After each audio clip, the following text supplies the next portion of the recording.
Samoa squad has been announced for the June-July matches they have up against the Maori All Blacks and against Tonga.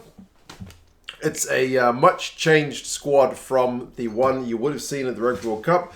There's, I don't know how many, 10? Less than 10 guys who were at the Rugby World Cup in the squad. Some of the guys have just kind of gotten a bit longer in the tooth and had to move on, I would imagine. But largely it seems like they weren't able to pick any of the guys from the top 14. So the guys based in the top division in France and like some of the guys from Bristol. Like there's no Chris Vui, there's no Alapati Leua in this squad. So what it's meant, and this is all due to COVID, right? What it's meant is a lot of guys selected from New Zealand teams, from Australian teams, some from Samoa directly, and a couple from Europe, a few from Europe, like Division 2 France and from Glasgow, the MLR, etc. But for the most part, it's all locally based guys. We'll go through the squad. I'm familiar with some, certainly not all. I will take insights into what you guys reckon about the squad and how you reckon they might go in their upcoming fixtures in June and July. Hookers, they've got Lam, Nuia, and Saoni. The only uncapped guy, and there's 13 uncapped guys in the squad, all the guys with the asterisks next to their names, is Saoni. The other guys, Lam and Nuia, have played 7 and 8 times respectively. So, like, not a heap of caps, but at least capped. And JP Saoni has, he's kind of a guy that I think fell off the radar, but I remember him being really talked about as a future All Black a wee while ago. But he's been on, I think, a development squad with the Tars, and then I'm not sure kind of what's happened to his career, but it'd be good to see him have a crack. He's the youngest of the 3 hookers. They're 32, 29, and 23 years old, respectively. The first 2 guys went to the World Cup, so like I mentioned, there's kind of a wee bit of experience there. Less experience with your props, because you got Michael Alaalatoa, and he's the captain. He has been capped for Samoa, and then you got Anai, Seuli, Tuiloma, and Tuimonga. None of these guys have been capped for Samoa, so you got 4 debutants in the front row, which is not ideal. But that being said, we've seen Anai playing for the Rebels. I mean, I know he's not kind of the starting guy for the Rebels at the moment, but at least he's played a fair bit of Super Rugby. Aki Seuli playing for Glasgow did his shift with the Highlanders as well. It's kind of only a natural one, I think, for him to take up a calling for Samoa because he is a pretty classy player. Tui Loma, I haven't seen him play for ages. Another guy who used to play for the Highlanders. Big unit of a man. I just remember him being huge. But I haven't seen him play for quite some time. And Tuimonga, I don't really remember him, but I did look him up and he's played some games for Manawatu, 27 years old. So all these guys, late 20s, early 30s in terms of their propping stock. So relatively experienced. Remember, props, late 20s is kind of when they should be coming into the peak of their powers. So it's going to be a big challenge for a bunch of guys to step up to test level, but like I said, they've certainly got some experience at Super Rugby level, if nothing else. Locks, McFarlane, Nini, and Paulo. McFarlane is your uncapped guy amongst those 3. He was signed, and he's a local Samoan player. He was signed to play for the Dallas Jackals. But remember, they delayed their season kickoff date in the MLR for 1 year. So I'm not sure if he's going to head off to the MLR next year. 25 years old, 6'5". So big old unit. And then Nini and Paulo have both played for Samoa before. Nini's been playing in Japan, former Blues guy. But he's only played 1 game for Samoa, whereas Paulo has played like 34 and he's 33 years old. So he's a bit of a journeyman in his career.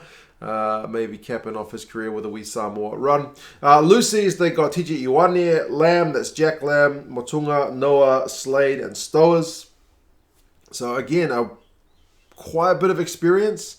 TJ Ioane is playing in Glasgow as well. Proper hard tackler, one of the hardest tackling players you'll ever see, and he showed that at the World Cup as well. Used to be the same job for the Highlanders. I assume he's doing the same for Glasgow. 32 years old, coming maybe towards the tail end of his career as well. Jack Lamb's the most capped guy in the squad with 38 caps, which is not that many to be the most capped guy, to be fair. He has been in Japan, but he's back home in New Zealand now. Motunga's got the 1 cap, former Sevens guy. Noah, I don't know him. Olajuwon Noah plays in the Shoot Shield. Apparently, he'll be a debutant at 31 years old. Samuel Slade, 23 years old, former New Zealand under-20s guy, been playing in the Mitre 10 Cup, and then Henry Stowers playing for the Brumbies at the moment, and he's been playing pretty well. Aside from the force to play for the Brumbies this year, he's been getting a few games in the last few weeks. Although I think Damien McKenzie put him into touch the other day. It wasn't the best look, but otherwise he's got 2 caps for Samoa, Noah and Slade uncapped. Scrum-half, there's just the 2. It's Whare Ali'i and Politai Vau. Politai Vau's been around the block. He went to the World Cup, 16 caps, 31 years old. Whare Ali'i, I can't remember him, but apparently he used to play Mitre 10 Cup. And he's been playing in the D2 in France as well. So another guy is a bit of a journeyman. 30 years old and 31, so neither of those guys all that young. Be nice if there's a guy who was a bit younger to kind of come through and get some experience. But again, they're kind of limited as to who the guys they can choose. Fly half or first 5, you got Alatimu, who's playing in the MLR at the moment for the Seawolves. He seems to be getting a few games for them from what limited amount of those games I've seen. Iona is playing with the Brumbies wider training squad, but I swear I haven't seen him play for the Brumbies whatsoever since signing with them. And Leoila, former Southland guy, fullback, first 5. Yeah, I can't say I've seen him play for a long time either, but all of those guys have been capped for Samoa, so it's going to be an interesting one to take over from Tusi Pisi, who seems to have just had that job for as long as I can remember. Maybe Alatimu is the favourite. I have to wait and see. Midfielders, Alosio, Formai, Ili, and Tafu. A couple of those guys, the last 2 guys, have both played for Samoa before. Tafu went to the World Cup. Both playing in Super Rugby AU and Trans-Tasman with the Force and the Rebels, respectively. And then Alosio and Formai are your debutants, both kind of former Sevens guys there. But none of them all that young, again, 29, 30, and 28. So there's no kind of teenage prospects there. And then outside backs, you got Alofipo, Filippo, Perez, Vaili, and Tuala. Tuala is your most experienced guy playing for Northampton. 31 years old. He's played for Samoa 22 times. And you got 3 of these guys actually based in Samoa currently. That's Alofipo, Perez, and Vaili. All these guys are all 7s guys who are converting to 15s at the moment. So a wee bit younger, 23, 28, and 25. And then Lossi Filippo. Man, I haven't seen his name in years since the kind of assault thing from when he was a teenager. I'm not sure what's been happening with his career, to be fair. But hopefully he's turned his life around and he's focusing on his rugby. But yeah. So it's a bit of an interesting one, man. Like I said, 13 guys who have never played Test rugby before is a lot. I'm concerned about how many of those guys are props.